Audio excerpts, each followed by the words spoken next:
안녕하세요. 반갑습니다. 2020년 스마트 비즈니스 엑스포에 참여해 주신 여러분께 감사드립니다. 발표를 시작하기 전에 몇 가지 안내 말씀드리겠습니다.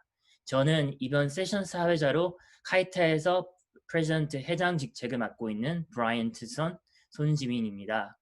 원활한 진행을 위해서 참가자 전원 음소거를 합니다.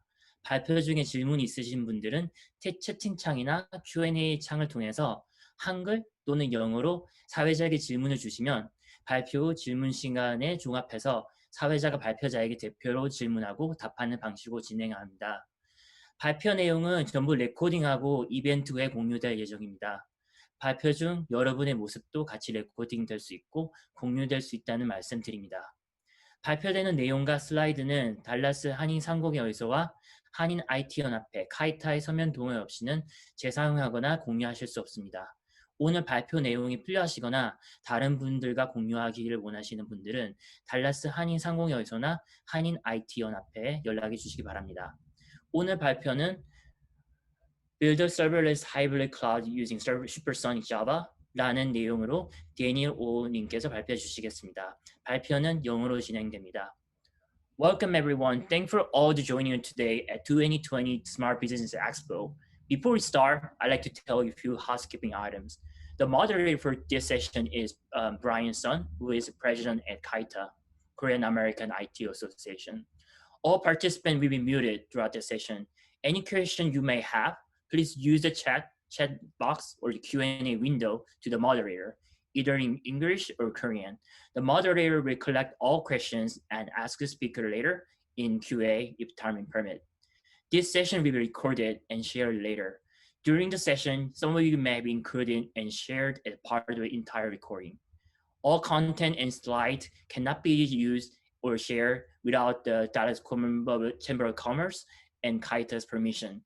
If you need any content or slide, please contact Dallas Chamber of Commerce or KAITA. Today's presentation is Build a Serverless Hybrid Cloud using Supersonic Java, used by Daniel O. This session will be in Korean. Speaker, now you can present.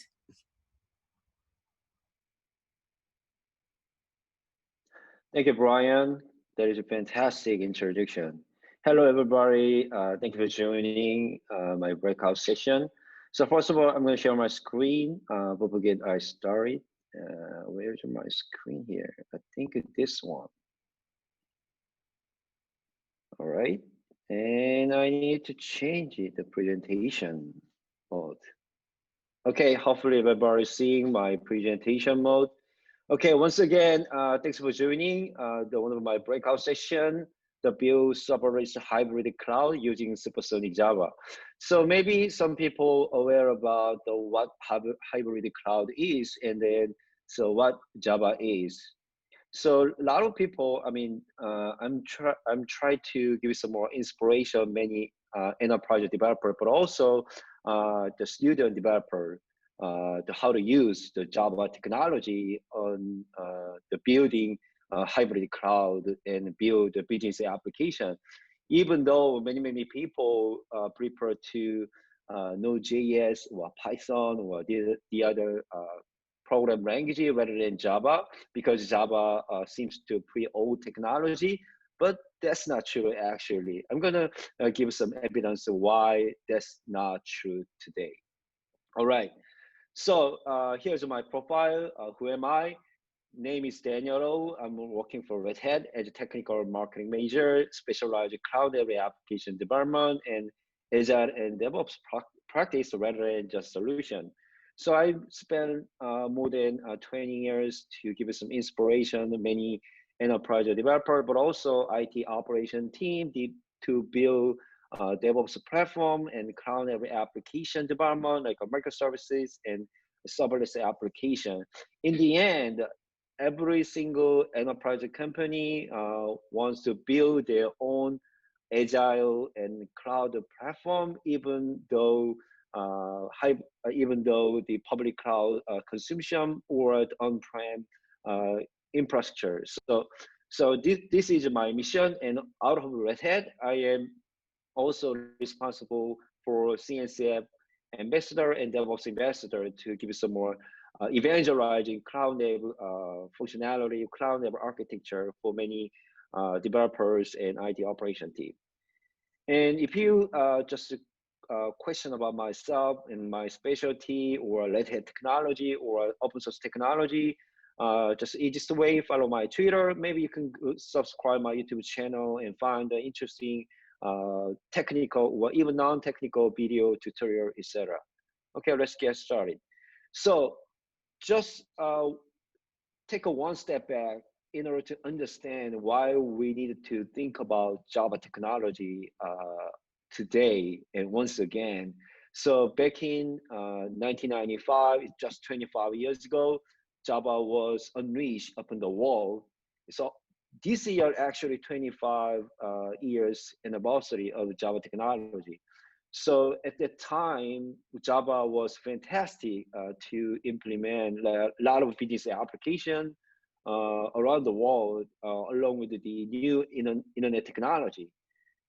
And after a couple of years later, this is a de facto to maintain or build up new business application on top of the JVM technology. So for example, enterprise company needed to spend more than $500,000 for us to CAPEX. I mean, just to purchase a new infrastructure and a software like a web server, application server, and database, just like an MVC architecture. But also they need to spend more than 80 grand every single year to maintain the application. It's a huge money actually, but so after Java technology came up, a lot of company spend a lot of money to maintain the application based on Java technology.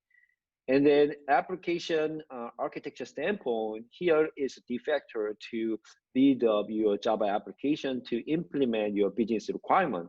So mono-site application and like a 3-tier or multi-tier web server, application server, and database, and you need to spend a couple of months to release a new feature along with the new product lifecycle, and a huge memory footprint to start up your application, but also you need to take maybe 5 minutes, even 10 minutes to start up your application. But nobody care about that because once your application start up, and the first priority is reliability and scalability, not high memory footprint.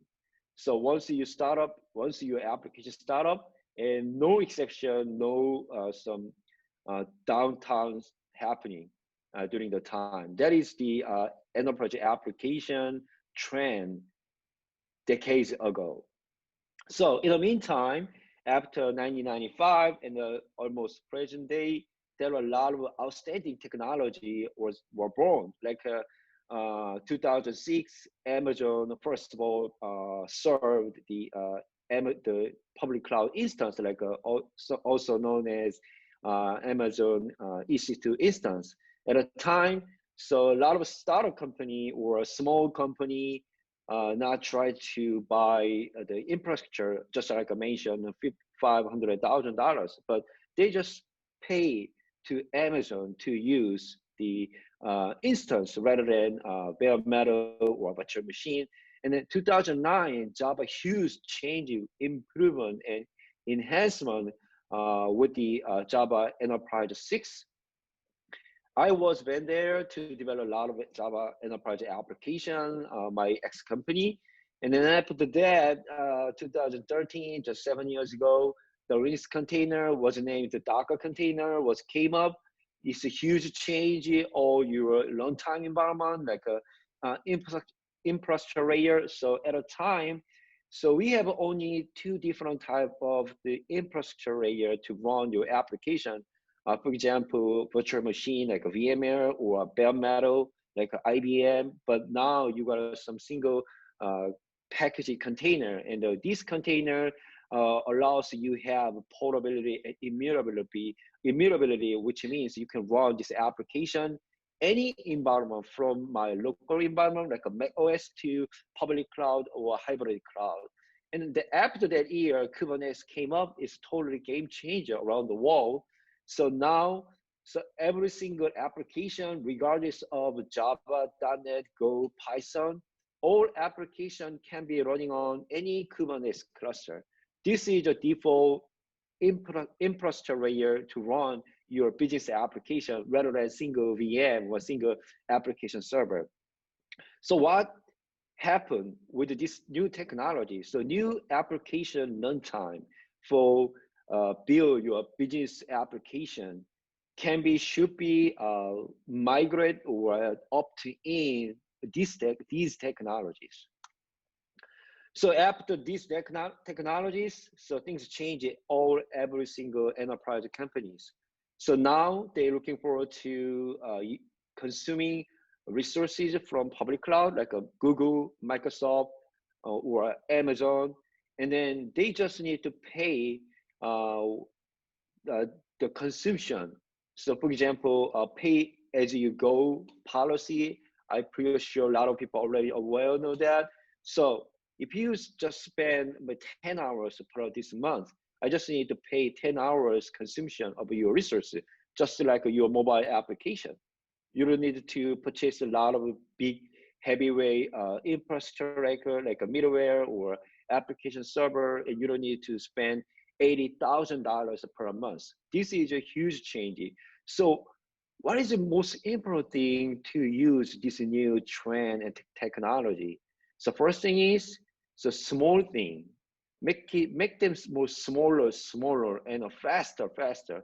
Okay, so you have a same application, same functionality to kind of web application to subscription or a card transaction, but some application need to 100 megabyte as a memory footprint, but the different application just 10 megabyte as a memory footprint. And on file side, okay, we have a 1 gig, but this application just need to 20 megabyte. So which one would be better to run the same functionality but different public cloud or even on-prem? This is all about your money. Specifically after COVID-19, everybody is working from home, which means that we spend more resources like high network traffic or some memory footprint. So everybody doesn't have a super novel computer. Some people pretty old computer, like a 5 years ago, the laptop, and then very low level memory profile. So with that circumstances, maybe you need to more small piece of the application environment to develop and deploy your application to work with your company. So here is the cloud native Java stack, and with maybe some people aware of the microservice application. So architecture, the microservice application, which means you can run the single business functionality. You can also containerize as a Linux container technology like a Docker or OCI format or just a Linux container. And then you can deploy this application based on CI/CD pipeline, which means you can deploy this application maybe 2 times a day or 10 times per day, or even 1 day, maybe once a week, just along with your CI/CD pipeline policy. For example, so Twitter, they deploy more than 7,000 times per day. Amazon, maybe 24,000 times deployment per day. Pretty awesome. It's possible because they have Linux container technology, they have a CI/CD pipeline, they have like a container platform like a Kubernetes and OpenShift, and also Linux container technology. They already mingle this such a great technology in a one piece to deploy this application to the production environment. So this cloud native Java stack allowed us to make that happen, but still that's not good enough. As you can see, there are center piece of this diagram. Java still provides a dynamic application framework and running on JVM. What does exactly that mean? I'm going to take a little bit talk about that. Just one step back one more time to think about what Java is and how was Java designed and developed for 25 years ago. So Java definitely designed for high network throughput, like you need to a lot of transaction like a database or some legacy system like a messaging driven, etc. And also, which means you spend a lot of money, I already mentioned earlier, and then the Java is designed also be to long running process.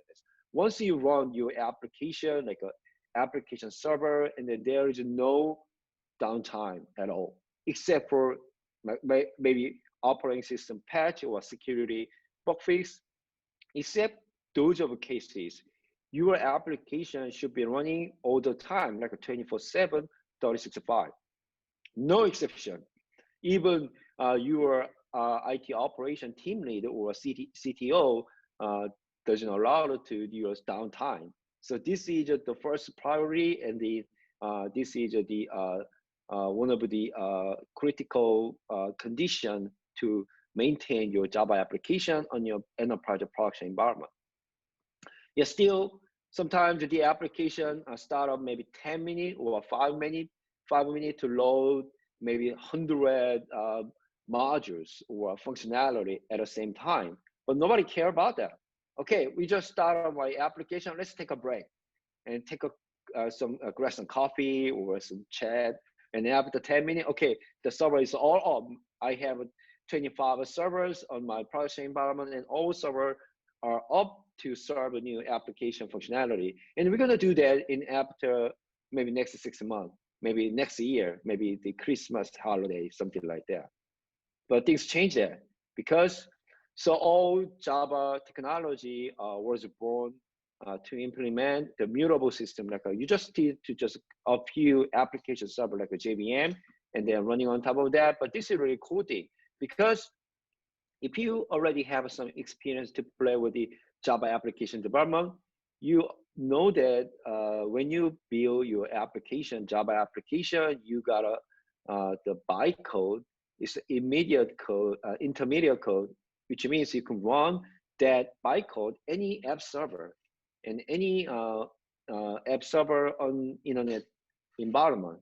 This is a really cool thing 25 years ago, but now the runtime is not a mutable any longer. It's immutable infrastructure like a Kubernetes.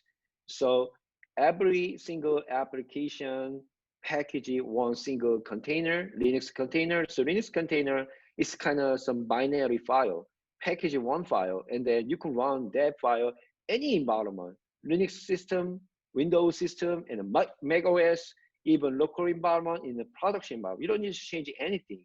It's already complete package file to run any time, anywhere. So this is a huge change for your application development cycle.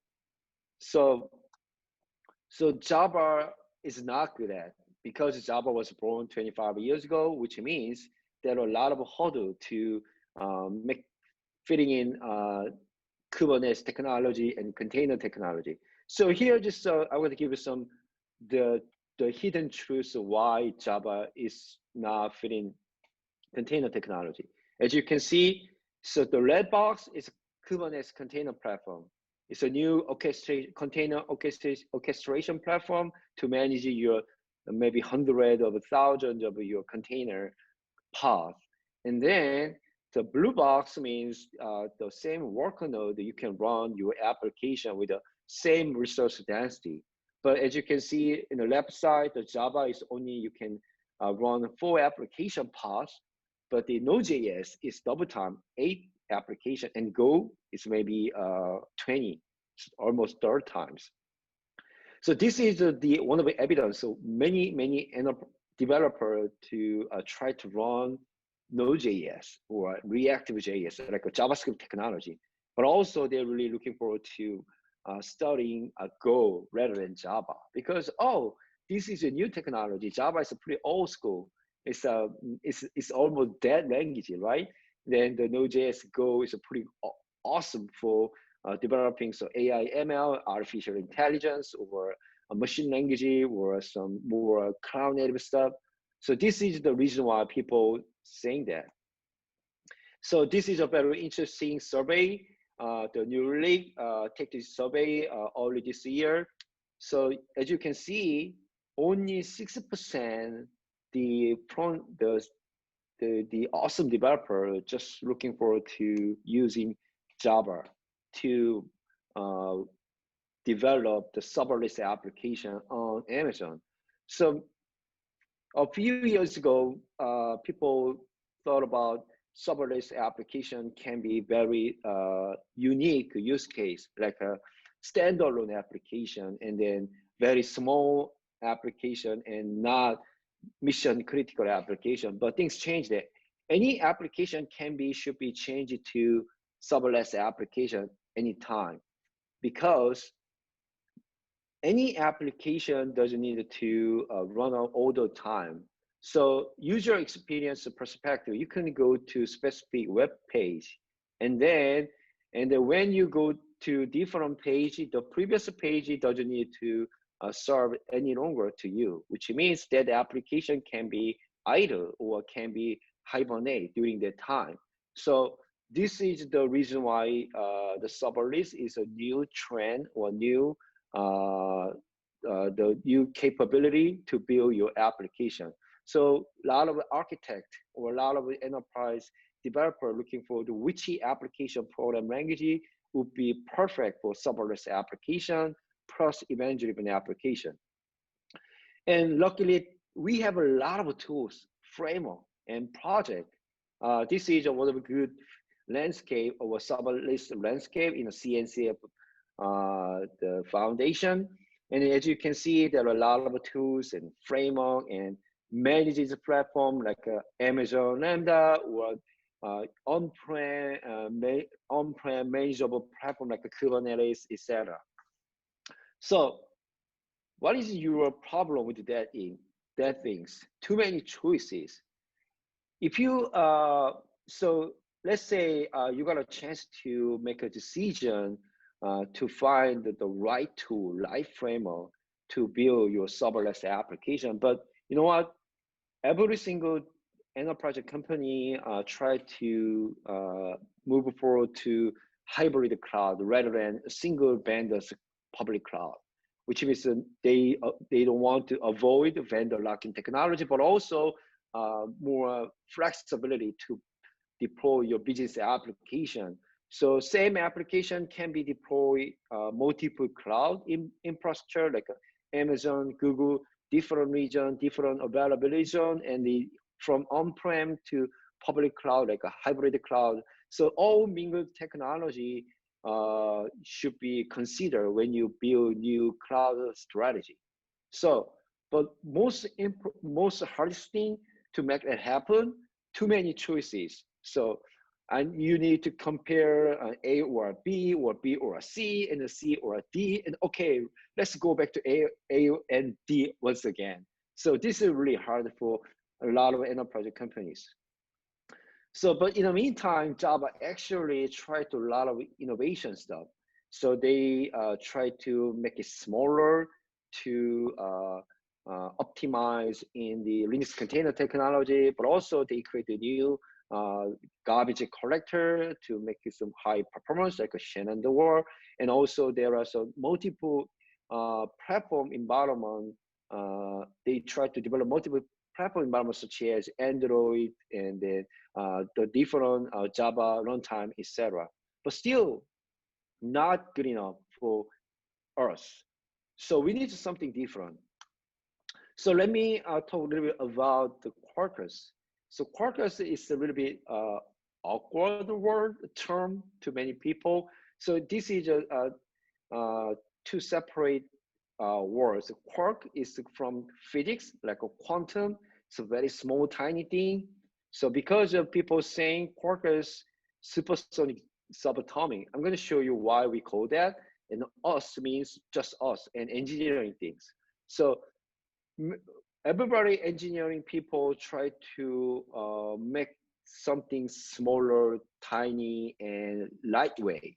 This is a trend along with the microservices, the cloud level architecture, whatever we call, but this is a trend on a hybrid cloud strategy.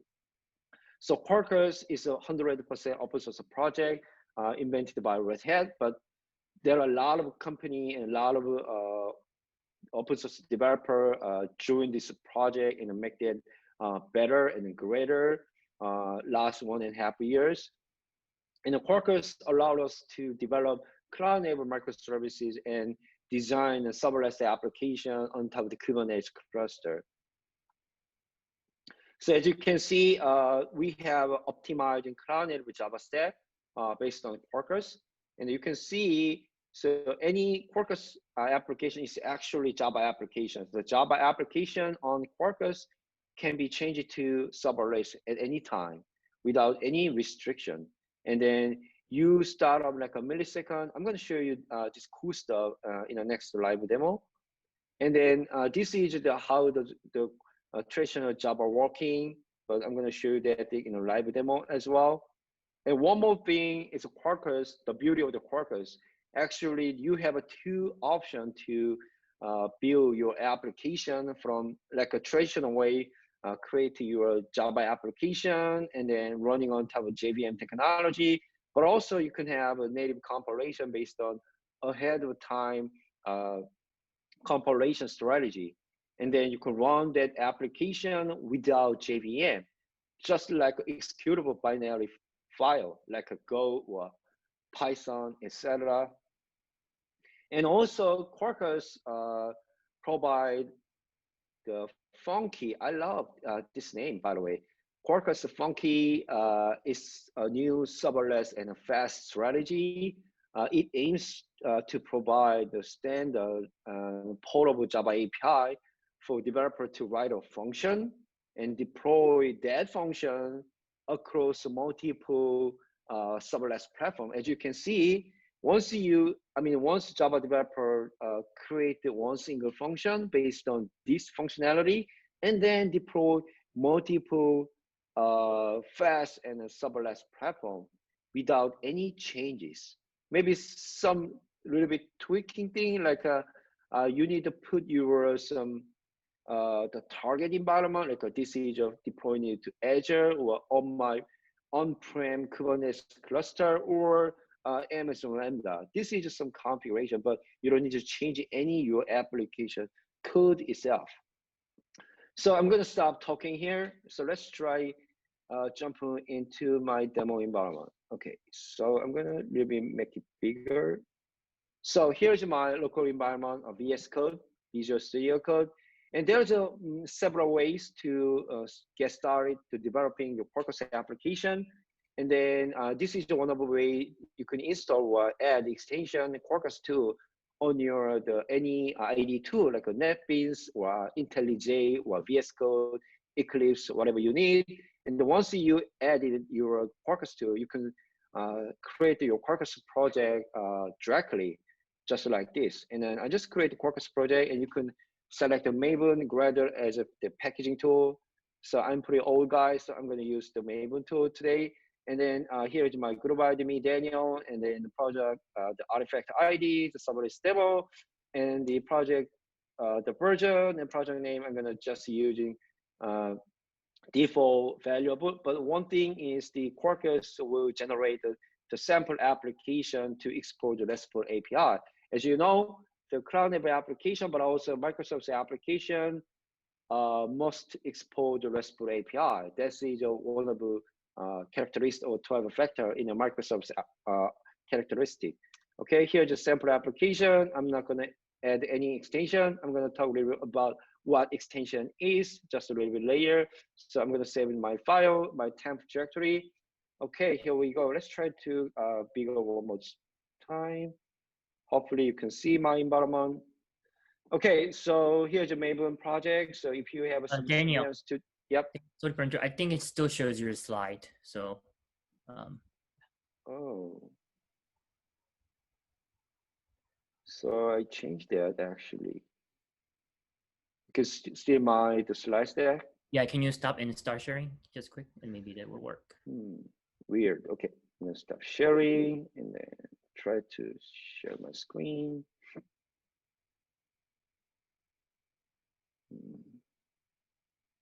Oh yeah, maybe I need to change it to where it's the desktop. Okay, I need to share this one. All right, can you see my screen? Yeah, perfect. Yep. Yeah, That's okay, good. perfect. Okay, so if you have some experience to play with the Java application development based on Maven project, maybe you are familiar with the POM XML. This is a structure how to define your all application capability. For example, data transaction or messaging broker or some RESTful API exposure or some unit tests or security, etc. All capability distinguished by dependency, and this library already pulled down my local environment. So here is the RESTful API application and unit tests, etc. And when you go to our application grid resource, as you can see, this is a sample application already generated. As you can see here, the REST easy hello, this is a REST endpoint. And then when you access the endpoint, we gotta return hello, just like hello world. Very simple. In the first step, let's start to this application. So I'm gonna open terminal window, and I'm gonna use the Maven command line. I'm not gonna use any specific thing, but there is some keyword like a Spring Boot colon run, and this is the Quakrus dev mode. So Quakrus dev is one of the beauty of the Quakrus. Sorry, Maven Quakrus typo dev. So this is one of the beauty of the Quakrus. So the Quakrus dev mode allows you to have live coding functionality. So what the live coding means, I'm going to show that in code.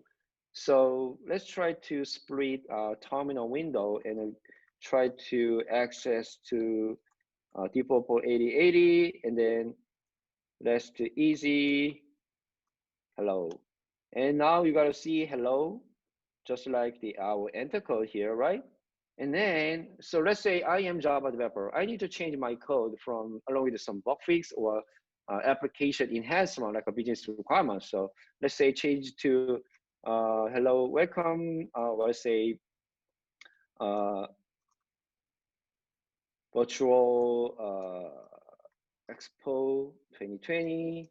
I'm gonna just save a file, and then let's try to access endpoint one more time here. And then we got the new outcome here. So welcome virtual Expo 2020. But in the meantime, I didn't even try to recompile this application and rebuild and repackaging and restart this application without redeployment. So, but that task is mandatory for developer every single day. So this is a live coding means, and then this feature in the end increase developers' productivity, and I totally sure this feature make our developer happy for that. So this is just a fun part. So now we're gonna to create this app, change this application to function. But for that, so most of the modern application and microservice architecture have the CDI capability. I mean, dependency injection, which means the developer don't need to handle every single your application invocation or networking flow. But rather than that, instead, the framework like a Spring Boot or Quakrus handle for developer. So for example, in order today, we're gonna add the CDI, contextual dependency injection, but Quakrus luckily provided that functionality by default. So in order to do that, let's try to add a new folder here and create a new Java class 100 the service Java class here, and I try to make this application working in all application scope. And it's a simple method here, like a just string, and let's say greeter and string. So name. We're gonna pass down this name and return welcome and the name. And then for hybrid serverless development using like with Quakrus. All right, I just save a file to create a new the dependency injection.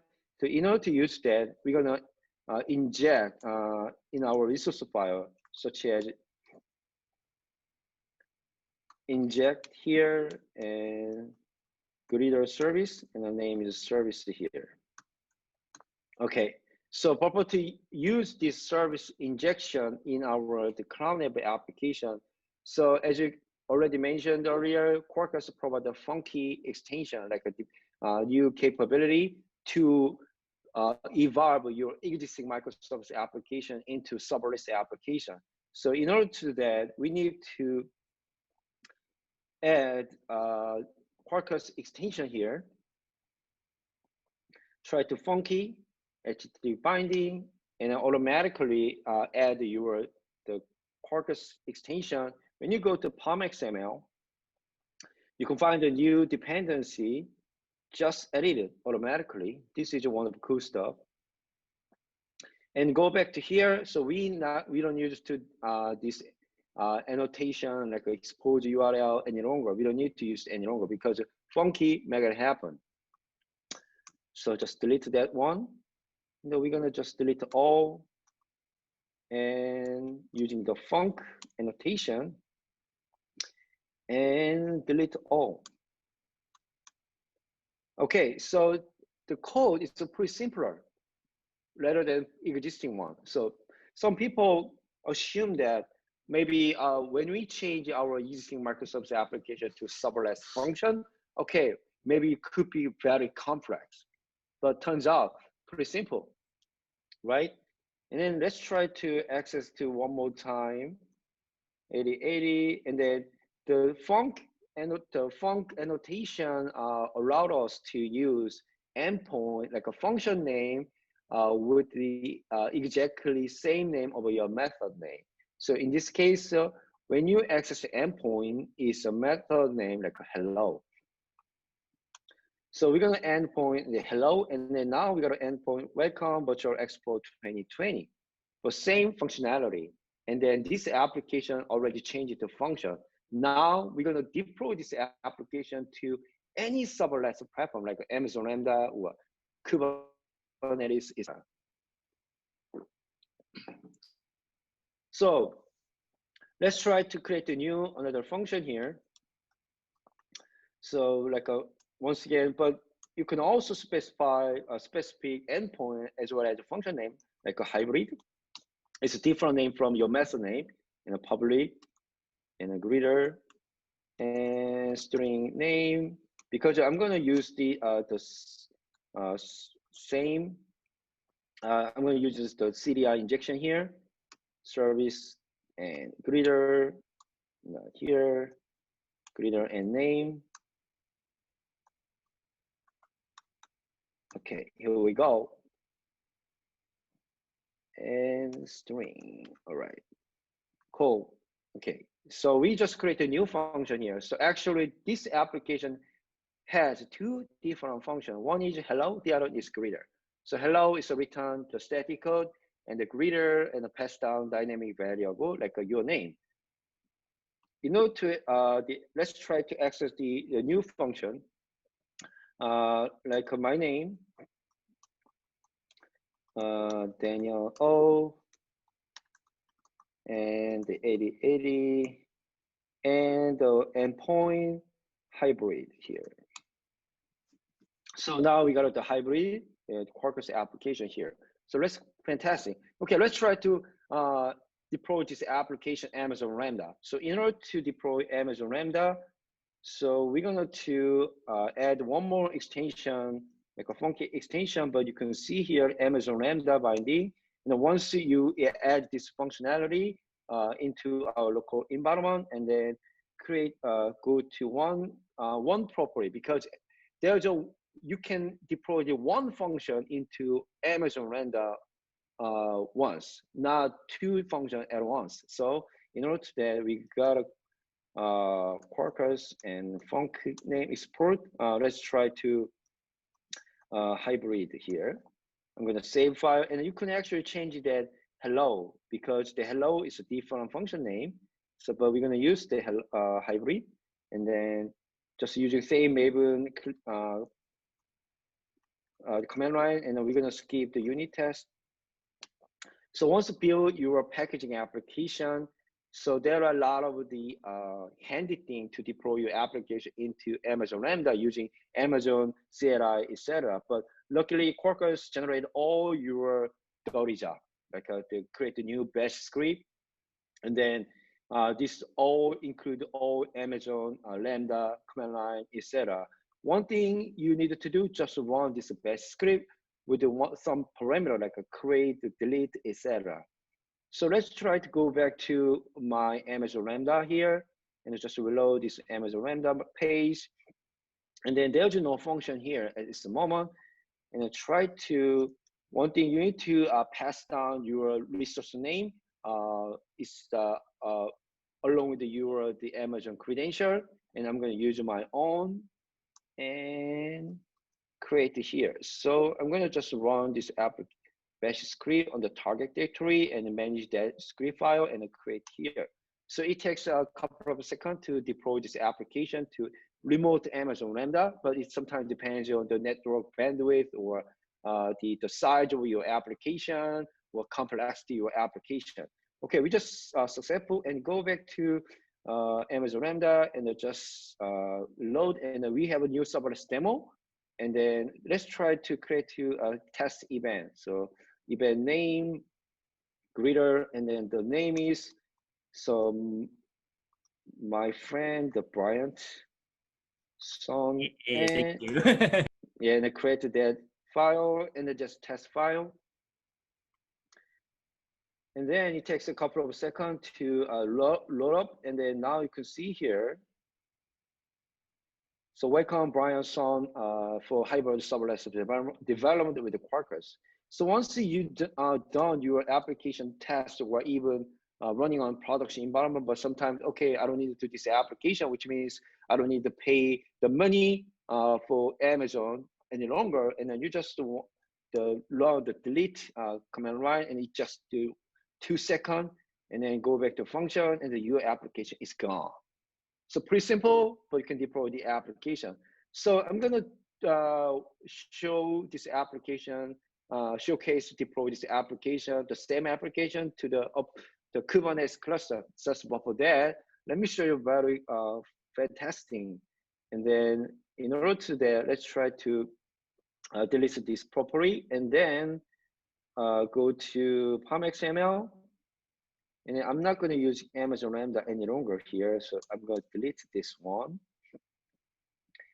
And actually, when you run clean package this file, and then you got some clean jar, like a jar file, and then you can run this application using Java command line and running on top of the JVM. And then, as you can see, and target directory, you can see here is my Java application. And then actually you can run as a local environment before you deploy this application as a function on your remote public cloud. And then you can run target and serverless and Java file. But I'm gonna open up my, this is my activity monitor in a MacBook to just monitor all memory footprint. And I'm gonna searching Java. So I got some developers. So I have a lot of JVM actually on my local machine, and just to make sure. So here's a 220 megabyte memory footprint Java JVM, and this is a 78. And after I run this application, okay, something 88. Oh yeah, so we're still running on local environment. So I'm gonna stop here. And then let's try to one more time.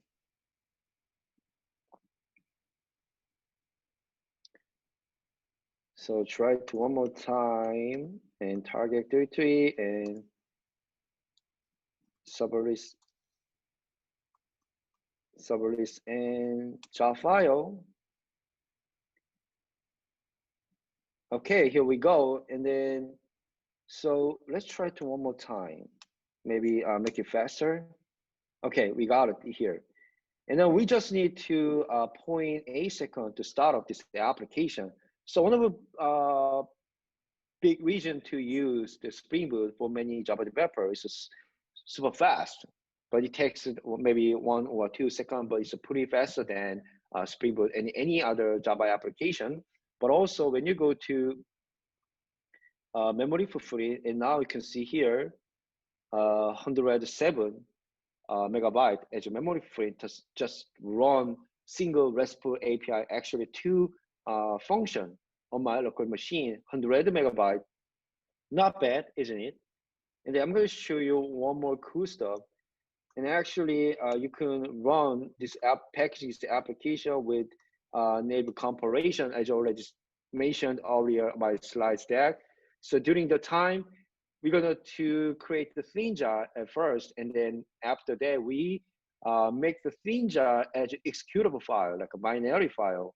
And that binary file will be running on top of the GraalVM rather than JVM based on ahead of time strategy, just like a Go and Python, etc. So what would we do that? Because why we would do that? Because so in immutable infrastructure like a Kubernetes, you just need to packaging once in the same application, but you have to deploy that application maybe 1,000 times as a pod on Kubernetes cluster for scalability and flexibility. But as I already mentioned, the Java has dynamic behavior, which means when you run Java application behind the scene, Java tried to annotation scanning and the parsing descriptor and enable, disable some feature. In the end, Java tried to run your actual application with a thread or process, but it's a really waste time. Maybe you have 100,000 pods, you need to same thing repeatedly 100,000 times. That's not efficient way. So this is the native executable file. You can packaging all that stuff at build time rather than runtime. So, and what happened at runtime is super fast. Okay, let's try to go to target directory. And now you got some new the executable file here. And you don't need to any longer the Java command line because this application can be running without the Java JVM. And now just run this application. And now you can see here, we just need to 27 milliseconds. As you remember, the previously same application, same function took running with its own 0.8 second, but now we have 20 milliseconds. This is the first time. Maybe when you try to second time, it will be faster than like at 17 milliseconds. And when you go to memory footprint, so previously we have a 107 megabyte as a memory footprint, and then now we got a here 7.3 megabytes. So this is a huge impact. So you don't need to run JavaScript or Go any longer because Java gives some more high performance rather than Java or even rather than Go. So maybe 30 times faster than or 100 times the faster than and 30 times less than memory footprint. But the same functionality application. So when you go to HTTP Hybrid Cloud, and then you got the same application with the code, same functionality, but different performance standpoint. So, okay, let's go back to my another Kubernetes environment. This is actually OpenShift container platform, the latest version 4.6 version based on Kubernetes cluster. And here's the developer console, and actually already packaged this application as Docker container and push it into Docker Hub. And also the Quakrus provide another extension like OpenShift extension to packaging your Docker. You don't need to local Docker environment, but Quakrus, just using remote Docker container engine to build your application. But skip that thing because I don't need the time for that. Okay, so try to container image here, and then and then we go to here to hybrid serverless application. And then once you need to do here, so Knative service, when you click on your deployment type, this application deploy automatically serverless. This is one of the good features of OpenShift container platform. Let's just click on that. And now you can see the application, just click in the view role. And in the meantime, it's application already pulled down and run. And then we just need to 6 milliseconds to start up. So imagine that you have the same functionality, but sometimes you need to deploy same application to Kubernetes, but it takes 2 minutes.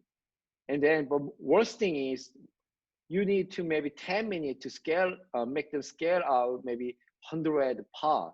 But you have just 16 milliseconds to start up. And even though when you scale up maybe 100 pod, you just need 1 minute to make that happen. Which one would be better for your serverless application, but also multiple serverless platform to build your hybrid cloud. So when you go back to topology view and then click on the endpoint, and then, so I'm gonna copy this route URL and then go back to my local environment. And just to, here we go, and change it to endpoint here. And this is the actual, the remote OpenShift cluster URL. And then because this application already scaled down to 0, the serverless application will be scaled down to 0 if there are any requests. This is your on-demand service.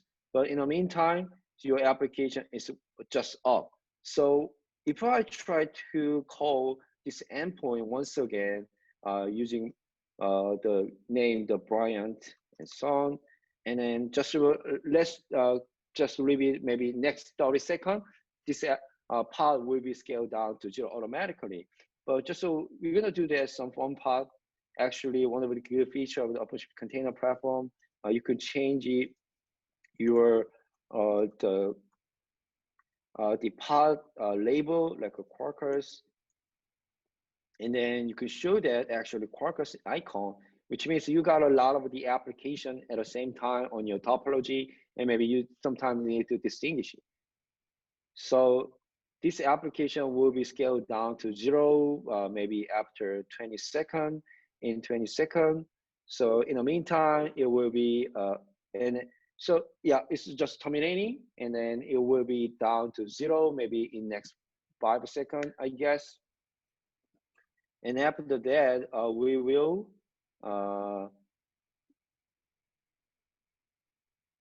run the endpoint once again. So I'm gonna make that more better to see. Okay, give me some more second to scale down to 0.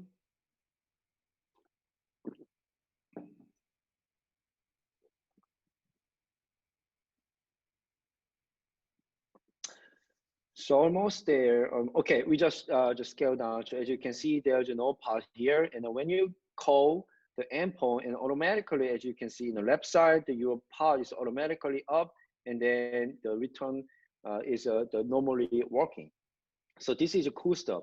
So maybe you can develop any application framework like a Java, Go, .NET, whatever you need. But so as an end user standpoint and a business owner standpoint, which application language platform would be better for your the business consistency? Okay, so I'm gonna to wrap up of this session today. And I'm gonna change the present mode once again. So if you have more Quakrus application to run or study for your next career or some maybe give some more benefit, or even you are creating your resume for your enter your company, IT company, of course. So here is the project generator code.quakrus.io, and then here's a bin URL, the try-Quakrus. So there are 100% free training course. You just need to web browser to interact with the training course. And also, just I already mentioned here, if you go to my YouTube channel, bit.ly/Daniel TV, and then I gotta post a lot of Quakrus technical tutorial and demo. Maybe it'll be easy to understand how Quakrus works. Yeah, thanks for attending my session, and I think this is a Q&A time. Is there any specific question?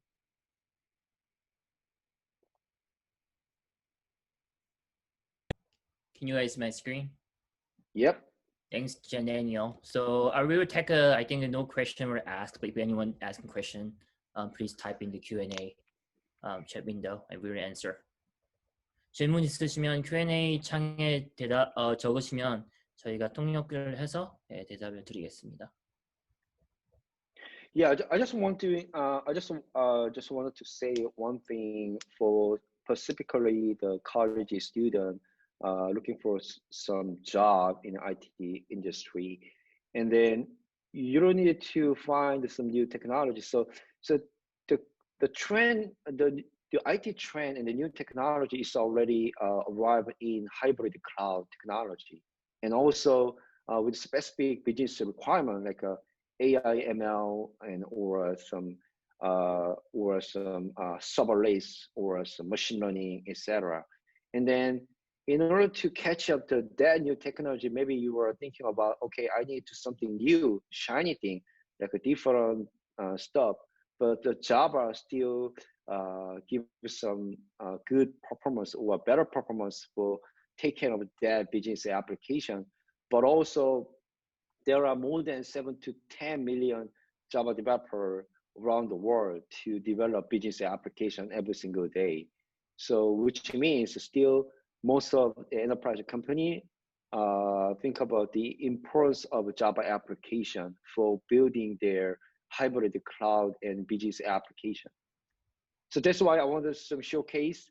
I mean, this demo showcase how importance of Java technology still in our enterprise environment. And just feel free to reach out to me, Twitter or YouTube channel, if you have any question around Quakrus or hybrid cloud or CNCF or open source technology, but also some IT career, etc. Yeah, just let me know. Yeah, I think we have no question, so 질문 없는 것 같네요. 그러면은 어쨌든 오늘 잠깐 질문 한 개 있는 것 같아요. I think there's answer a question. It's just say that 안녕하세요, 좋은 강어. Thank you, hello, and then it looks good presentation. Yeah, Thanks for that. So 그러면은 랩핑업을 하고 보안이 뭐지? 보안? 네. 보안이라고 물어보셨는데요. Security? It depends on what kind of security you stand for. Yeah. 그러면은 그 어떤 보안을 이야기하는 따라서 이야기하는지 따라서 클라우드된 해킹 문제에 대해서 물어보시는데요. Like what was the security problem with the cloud in general, I guess. This is a so general question actually, and then I want to say if you want to avoid some security breach problem to run your application, I mean Java application on cloud, and there are a lot of some point to break your application, and the Quakrus already integrate with the security third-party extension such as single sign-on, and also there are OIDC connector, and there are a bunch of the security extension already integrated in the Quakrus application, which means you needed to access the Quakrus application by RESTful API with the access token, okay, JSON, WebSocket, etc. So which means only authorize the end user can be accessed to your Quakrus application, even running on cloud. And then there are already a lot of the layers of the security issue on the cloud, like an infrastructure layer, like a Kubernetes, or application side, or even system admin side. So maybe I can share some security blog after the call. 오케이. 그러니까 그거 데니오님이 대답하신 거는 뭐 보안 문제 같은 경우는 벌써 쿼커스는 거기에 대해서 이미 저기 다 어드레스 되어 있고 그게 third party extension이든지 SOS 싱글 사이너든지 OIC 커넥터든지 모든 게 이미 기본적으로 인테그레이션 되어 있고요. 만약에 쿼커스 API를 그거를 익스포즈 할 때 그거를 그 허락된 유저들만 사용할 수 있게 그렇게 그 보안을 그렇게 설계하면 된다고 이야기하시네요. 또 다른 문제 같은 분이 So I think one person has the same question. 자반 코딩된 좋은 기술이지만 지금 문제는 코딩 문제의 보안은 소프트웨어 보안은 한계가 있습니다. 예를 들어 랜섬웨어 등등. Yeah. Yeah, that's true actually. So yeah, so as I mentioned earlier, there was separate perspective to manage your security breach from the infrastructure layer to application layer, and then Kubernetes provide the security feature to access or authorize your infrastructure layer, but also and there are some data layer should be cover up the security problem as well. So actually, I'm not an expert of the infrastructure layer, but I'm really more focused on the application side. But I have to admit what you mean. I mean, there are more problem in the infrastructure layer or some application packaging and deployment that thing, even container technology as well. But just one quick one, real quick. So when you're packaging the Quakrus application on Kubernetes, and we recommend running on top of the Red Hat Enterprise Linux, and the Red Hat Enterprise Linux allows you to have some very higher security capability, like the SC Linux, and then there are a bunch of the new security capability running on top of the container platform like Kubernetes to avoid the security breach. 마지막으로 같은 분이 대답하셨는데 I think one person asked the same question. If you want to reach out, he want to reach out separately, where this will be best way to reach out to you? Yeah, so you can reach out me to directly by Twitter or YouTube, and also maybe if you can ask the question to the KAITA, like a Brian, and then he passed me down that question. We are working together in the same company, actually. 네, 저희 카이타도 저 같은 거 같은 회사에 있기 때문에 저희 카이타에 연락하시면 네, 대답하실 수 있습니다. 그리고 랩핑업을 해야 되겠네요. 네, 감사합니다.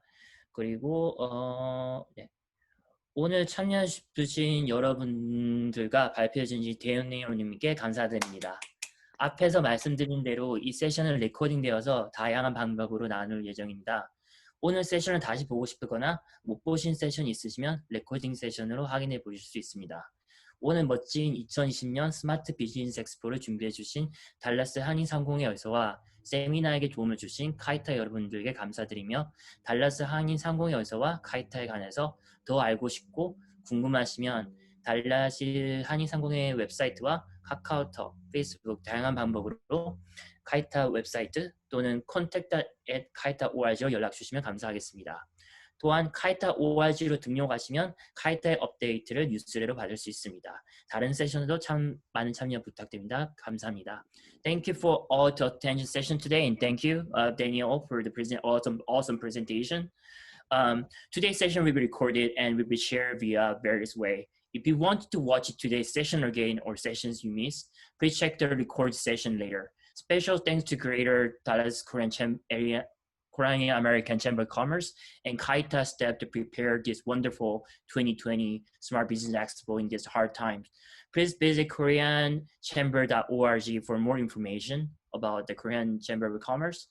And please join KAITA through KakaoTalk, Facebook, other SNS channel as you see here. And please feel free to reach out to contact@kaita.org if you have any question.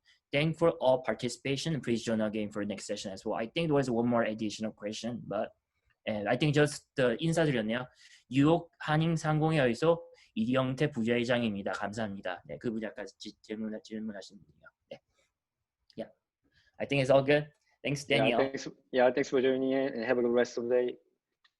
Yeah, thank you. Yep. Bye-bye.